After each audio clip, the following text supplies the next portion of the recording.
It's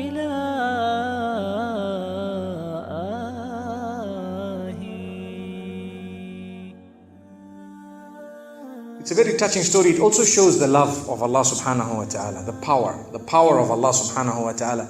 Never ever underestimate the power of Allah.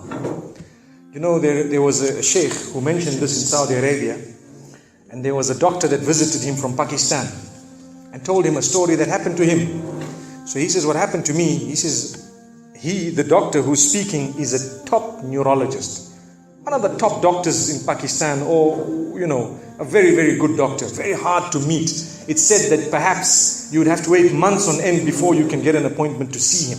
So what happened is, he says, I was flying from one city to another, a very busy man, flying quite often within the country and perhaps even outside. And he says, suddenly the clouds built up. Huge clouds, and the lightning started striking, and it started pouring, and there was lots of turbulence, and one of the engines was struck and it was damaged. So we had to land. And so what happened is, the landing was at a nearby little airport or a little strip and so on.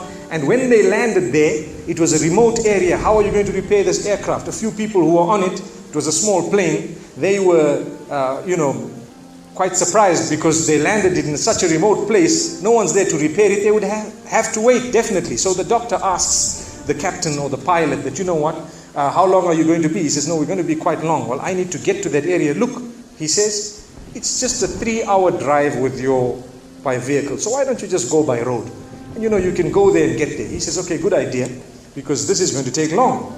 So he decides to go on one of the try-shows, in Pakistan, one of the areas, wherever it was, and he jumped in. And as they started progressing, the clouds built again. And the lightning was striking, and the rain started pouring. And it was pouring so much that their vehicle could not move much more because of the mud and because of everything else. And so it was quite an open area with a bit of farmland. And after a while they realized, look, we're not getting anywhere. There's a little house here. Why don't we just go there? We can read our salah. Perhaps we can, see, have a bit of a meal or whatever else. And they decided to knock the door. Strange people, strange land, far off, out in the rurals. And so he knocks the door, and he's got his little bag and everything, and he walks in.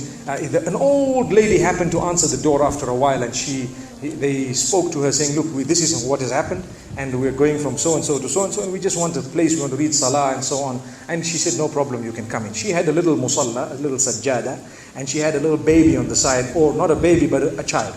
And the child, every little while, she's actually checking on the child, and she's sitting on that musalla, making dua and reading her own salah. These people fulfilled their salah, did whatever they had to. And when they were about to leave, they spoke to the old lady saying, thank you very much, jazakumullah khair, and so on. And, we're going, what's happening to this child, So the woman says, look, the child is an orphan. And the child is unwell, not well at all, very sick. And we've been to all the doctors around. And subhanallah, I'm the grandmother of this child. The doctors have told us that there is only one specialist around who can help this child. And we tried to make an appointment, but they asked us to come 6 months later. And it's far away. I've been making dua to Allah ever since that day. Ya Allah, make it easy for us. The child is sick.